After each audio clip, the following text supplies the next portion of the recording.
Okay, the big book comes alive. We're proud to announce our facilitator for this month, Paige. Oh, thank you so much. I love it. I love it. I'm Paige. I'm an alcoholic. The circus is definitely in town. Awesome. All right. So where we're picking up today is on page 82, and we're at paragraph 1, as Howard and those other fancy people that actually count their paragraphs ahead of time would point out. But it's just at the top of the page, so it makes it easy for me, who I count on the fly. All right. Uh, So where I have us is 82. Perhaps there are some cases. And so let's dive into it. It says, perhaps there are some cases where the utmost frankness is demanded. So if you haven't been following the circus, you might be like, wait, what are we talking about? What's the context to this? Well, the last couple weeks, we've been dealing with the super easy peasy, lemon squeezy, not emotionally charged or difficult conversation about infidelity and how to make an amends for it. You know, no big, no big. It's been totally cash. Uh, and so that is the context. Now, we're talking about how do we amend that ultimate betrayal. Now, last week's meeting, at least for me, was incredibly instructive because I'm not talking about the words coming out of my face. Rarely is that instructive. But what I'm talking about is as we're going through the book, we saw that like Bill Wilson, as he's writing this, he's like, utmost honesty, utmost honesty, utmost honesty, get to infidelity. Well, maybe hold on, and it's like, wait a minute, what are you up to, Bill?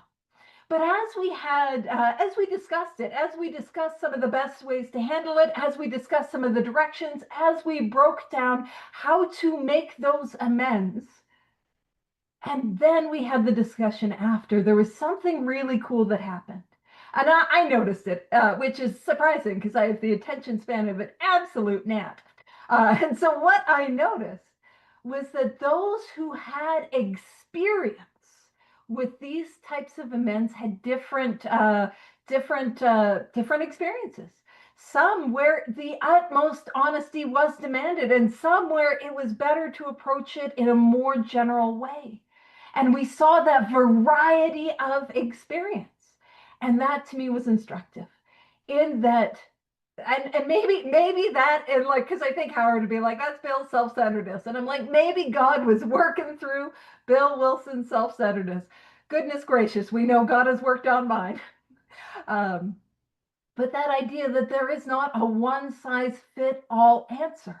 But also, what was instructive for me was the idea that I should not listen to people's opinions. What I should take suggestions from and what I should rely on is the experience of others. For example, if we're looking at amends, and we spoke about this last week, you can tell who has made amends and who is not by how they speak about amends. Oh no, you couldn't possibly. Oh no, you can't. No worries. We're just glad you're here. We're on page 82. And if I'm supposed to read the whole paragraph before we start, I never do that. So I promise you, we're just on 82 in the very first sentence. So you've missed literally nothing. And Howard's like, timer up. Timer up with that one. You better be winded down, Paige. I'll wind me down so I don't wind you guys up. I'm just teasing. I'm just teasing. All right.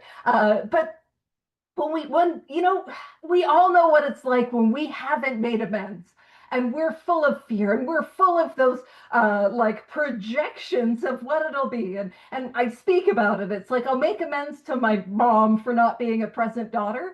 And I'm like, she'll have the SWAT team after me. Like, I just assume it'll be the worst case scenario. And I'll, talk about amends. And it's like, I couldn't possibly, it's Arbor Day. I couldn't reach out to that person on Arbor Day. Like, I will just expand it. But those who have experience will have the ability to help somebody like me when I haven't made those amends navigate them in a nuanced way. How to bridge those things, like how do I reach out to somebody even when it is Arbor Day? Or even if it is the holidays, how can I reach out to them for the amends? And for example, acknowledge, hey, I know it's Arbor Day, and for some reason you're extraordinarily busy. Trees. Uh, but I'm reaching out in the hopes that you would be open to receiving an amends. If now is not a good time, I completely understand, and I can reach out to you again after the Arbor Day season passes. And if you're wondering, when is Arbor Day? I don't know. I don't know. Oh, what is it? What is Arbor Day? I don't really know. It's a day that celebrates trees. I don't know. Somebody will look that up and put that in the chat.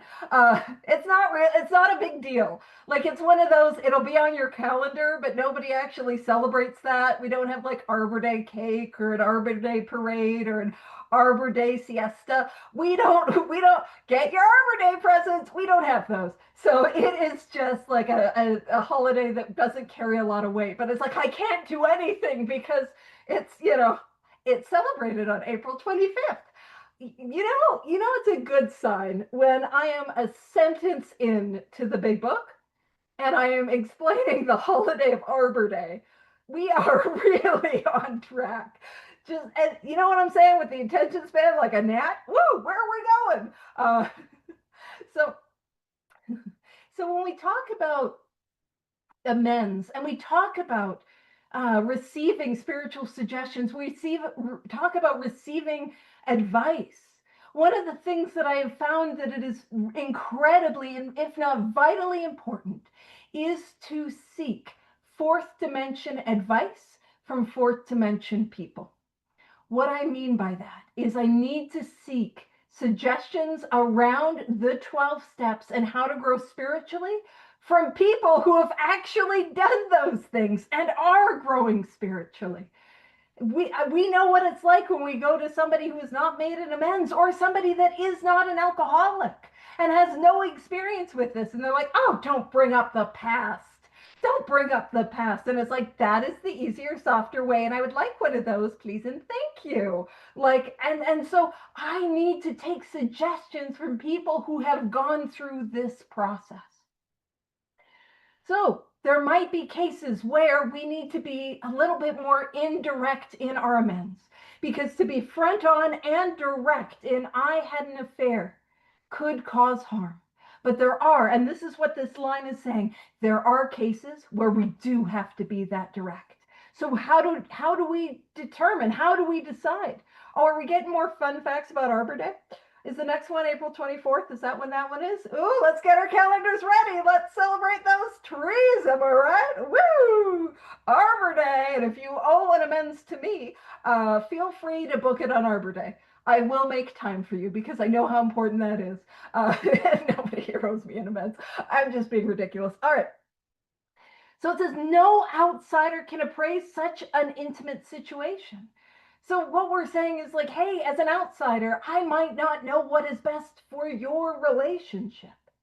It may be that both will decide that the way of good sense and loving kindness is to let bygones be bygones. So as the alcoholic starts on this new way of life, both parties might agree, okay, let's start fresh and just move on from here. And there are cases where that does not happen. And the hurt was too much, and the betrayal was too much, and the trauma was too much, and the other person needs to move on. And both of that is okay. It goes on, actually, man, I wasn't planning on going on this tangent, and I've got to at least get one paragraph done, which will I? Probably not. But let's go down to page. Well, where I'll go first is page 98. And we'll go to page 98, paragraph 2. It's about middle of the page. Yeah. And if you're like, why are you here? I don't know either. We're going on a tangent. Like I said, attention span, absolute gnat. So page 98, it says, burn the idea into the consciousness of every man. So what it's saying is that I need to burn into the consciousness of every alcoholic that I am working with, that he can get well. And that is one of the hills that I die on. Some of y'all know that I will sit upon that hill like, you can get well. fight me on it, bro. Which is, I know in the Steptown Promises we've ceased fighting anything or anyone, but come at me, bro. You can get well. I'll fight you on it. Woo! That he can get well regardless of anyone.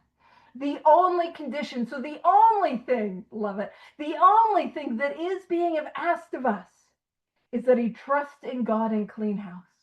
How do I clean house? That is 4-9. Now it talks about, I'm going to summarize the next paragraph because it's really not good if I like break down other paragraphs that I'm not supposed to be on while I'm ignoring the paragraph that I'm supposed to talk about. Howard said it's fine. But what we're talking about is it says now the domestic problem. Hey, domestic problems. We were just talking about that. There may be divorce, separation, or just strained relations when your prospect has made such reparation as he can to his family. So when we're approaching whether or not the couple should get back together, it should not even be a consideration until I have at least made my amends. That is the reparation. That is what we're talking about. And it's thoroughly explained to him the new principles by which he is living. The principles for me are the tangible actions of the 12 steps. And if I am not living by all 12 steps as a way of life, I've got no foundation and I've got no way of life. And really, I'm going to relapse is what that's talking about. Now, it'll go on to talk about, because I'll just go off on this tangent. Actually, let's go to the very bottom paragraph, page 99. It's not even the full paragraph, and then we'll go back to where we're supposed to be. I'm just gonna wrap up this tangent in a nice little bow. That might not be true, but we're gonna go on it. Whee! Bottom of page 99. I am so sorry if some of you were like just trying to find 98. I'm like 99. Woo! Bottom paragraph 99. Let no alcoholic say he cannot recover unless he has his family back. This just isn't so. In some cases, the wife will never come back for one reason or another. The reason might be all the harm that I have caused her. That's probably the reason. And if my partner leaves me, that is okay. And not that it's not painful, not that it's not heartbreaking, not that you have to treat it like it's nothing. But it says, remind the prospect that his recovery is not dependent upon people, it is dependent upon his relationship with God. We have seen men get well whose families have not returned at all, and we have seen others slip when the family comes back too soon. So going back to page 82, it may be that both members of the relationship or all members of that might decide, okay, we're going to start fresh. We're going to begin again. We're going to rebuild this relationship upon this foundation for us on these 12 steps as a way of life. Again, if I am not working all 12 steps as a way of life, I've got no foundation. There is no foundation. There is no ground, and I will drink again. And if my partner, my loved one, my spouse decides that it was too much and they need to step away, that is okay. It is painful, it is hard, and there is grieving. And we can get through it sober. We get through it sober by continuing this work and this way of life. And then, and I love that it talks about loving kindness. I'm gonna go on another tangent. We might just get this paragraph done today. He said 1 or 3. So who knows? Who knows? Oh man. Listen, I'm as surprised as you what happens in these things. It really is a circus. It's not my monkeys. Maureen brought her monkeys. I tied it in. We were talking about how she'd stuff monkeys when she was a kid. Alrighty. When we talk about love and kindness, that can actually be a really beautiful, helpful, meditative practice where we send those feelings of love and kindness to ourselves, to the people we love, the people we care about, the people that are a bit like strangers to us, and the people that we find difficult. That can be a really helpful practice in opening up the posture of our heart so that we're able to show up to the world with that sense of love, with that sense of kindness. Now, I know that nobody here ever has any problem showing up in a loving way, especially in traffic, but I'm just saying that this could help. Not that it would apply to any of you guys. Alrighty. All right. And this, I love this direction. It's absolutely one of my favorites. It says, each might pray about it. What's that? It's a sneaky. So I shouldn't, especially for people that are driving, I shouldn't do the, there's not a bird on the road or a squirrel or anything. Everything's okay. Sorry, drivers. But what's that? There's a prayer. So we have got another. Now, I don't think I wasn't here for when some of the other prayers were spoken about, but right there is one of the many ninth step prayers or eighth step prayers. I know of people who call them the ninth step prayers, which is wonderful. But a lot of times the prayers in this part of the book are preparing us for the amends. So for me, they're a little more eighth step than ninth step. But listen, that's not a hill I'm dying on. Again, a reminder, a hill that I will die on is that you can recover. Fight me on it, bro. Just show up and get aggressive. You can get well. Yes, you can. Yes, you can. Oh, all right. But this is a prayer. So each might pray about it, having the other one's happiness uppermost in mind. So, what are we talking about? We come to prayer and we come to meditation and we're asking God. Now, this might be a radical, just an absolutely radical, are you out of your mind suggestion page? And that is to pray and to ask God and to see what would be best for the other person, not what's best for me. I know, what a crazy idea. What a crazy, I've never thought of such a thing. It's wild, but that's what it's asking us to do. And the reason is because, man, it's no longer about me. I don't know if you guys have ever heard that saying, my life is not about me. My life is none of my business. And if you're new to this thing, you might be like, what now? Your life? Well, actually, when you look at me, you're like, we can tell, Paige. You're nuts. Accurate assessment. I'm a little all over the place. But when I talk about my life is none of my business, what I mean by that is the results of the actions. We are on page 82, and it's fine that it's confusing because we're also on a couple other pages. We're in the 90s for a little bit. We're bouncing around. We're on the first full paragraph on 82. Will we get past it? Probably not. Probably not. All right, what was I saying? That idea that my life is none of my business. And that is an important spiritual principle or spiritual idea. You see, when my life was my business, what did that look like? That looked like me at the center of my life. Uh-oh, that sounds like self-centeredness. That sounds like I am at the center. And I can't tell you there is no worse place for me to be than at the center of my life. I am not the cream of a Boston cream donut. That's not where I should go. That I don't even really care for those donuts that much. I don't know where that came from. Oh gosh, I know. Yeah, we got some real anti-Boston cream fans. Okay, fair enough. Fair enough. You don't need to be the. Yeah, that's fair. That's fair. And by the way, if you love a Boston cream, I love you. If you don't love a Boston cream, I love you. It's all good. We have no opinion on donut qualities. I won't mention bagels because I know we got some New Yorkers, and then them is fighting words. So I won't say nothing about that. Focus page. Golly gee. Yeah, the jelly. If you like the jelly, I love you. If you don't like the jelly, I love you. You're just loved here, however you show up in your opinions about pastries. But I should not be at the center of my life, because what did the center of my life what did my life look like when I was at the center, when I was trying to manage my life and I was trying to focus on what was best for me? Well, the result was that I got drunk. And that was always inevitable. But before I got drunk, if you're like me, I got suicidal.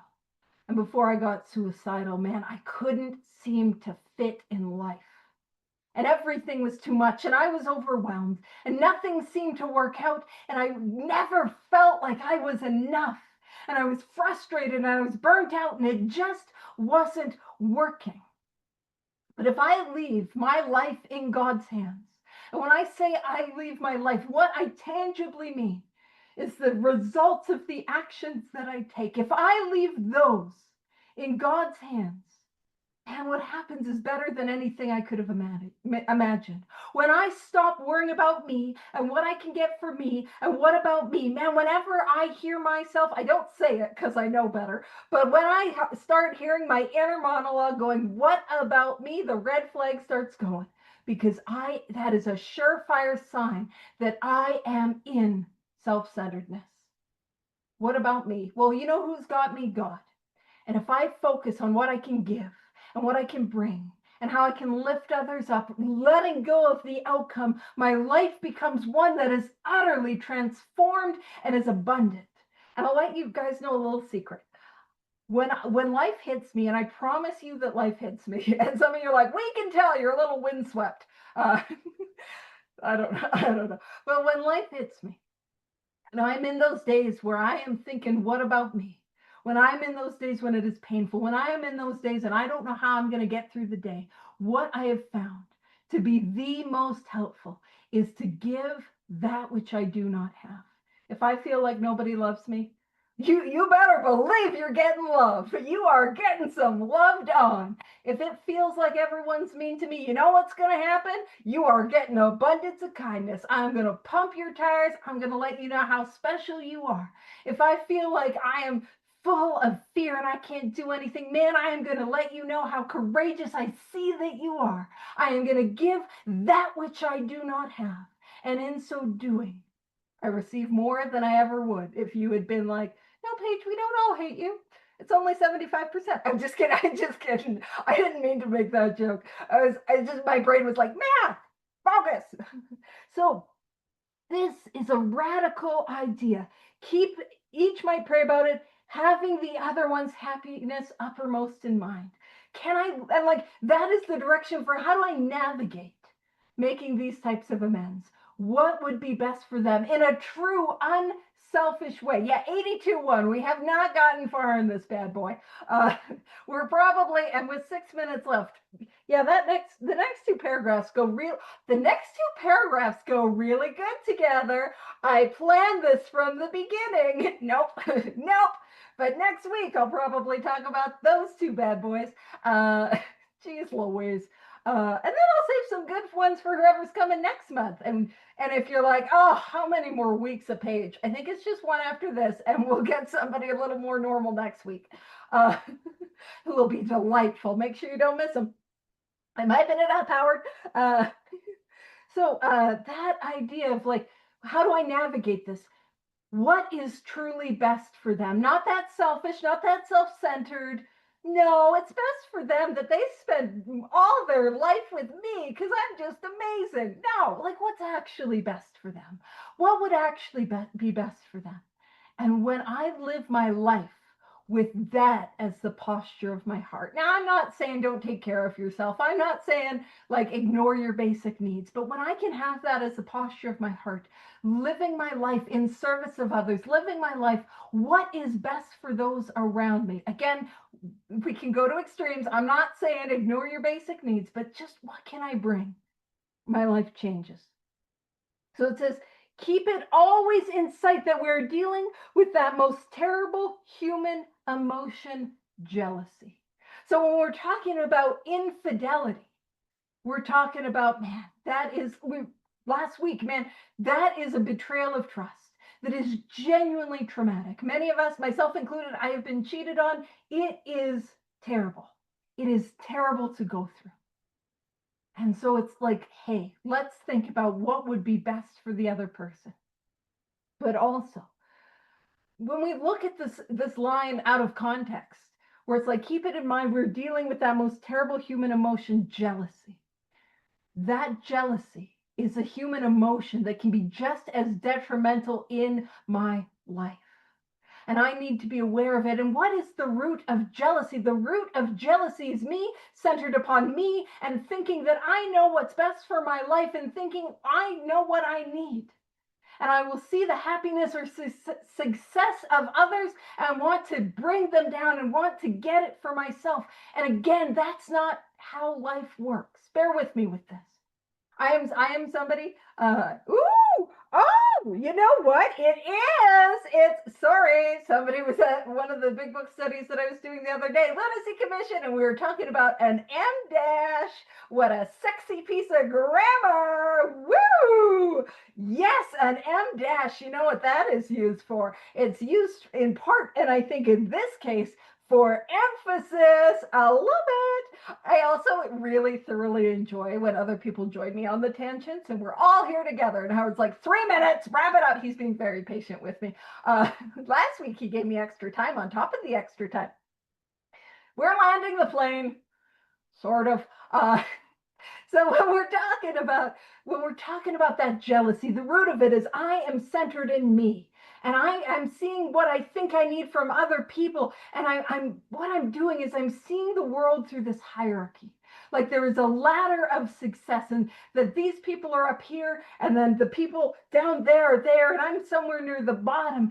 And when I do that, I show up to the world with this feeling of scarcity. That whatever it is a finite resource, that there is not enough.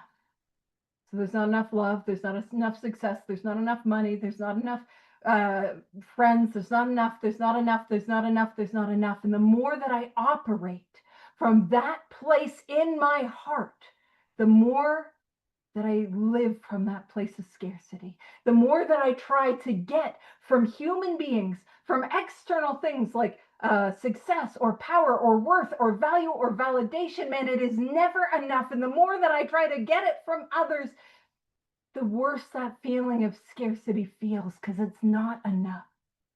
But here's the thing. We're not living in Paige's world. Thank God. Thank God, because that would not be well. We are living in God's world. And the God that I have found, higher power, creator, spirit of the universe, is one of abundance. It's one of abundance, that there is more than enough. And when other people get, they're not taking from me. In fact, when they get the job, when they get the promotion, they get the marriage, they get the success, man, I am not losing out.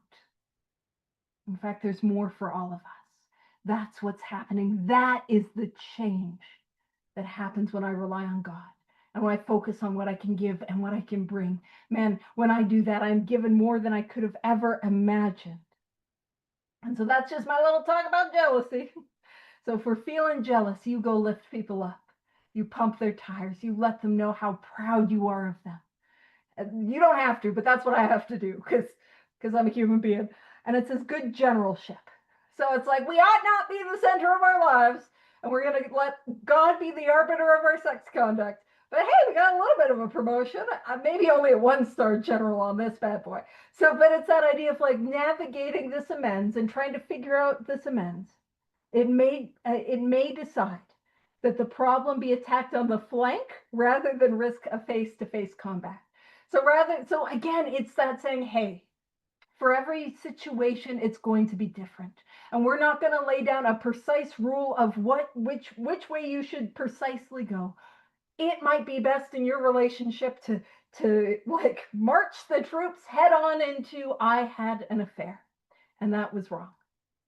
And good generalship may decide that we go on the flank. So we're not doing a head-on attack.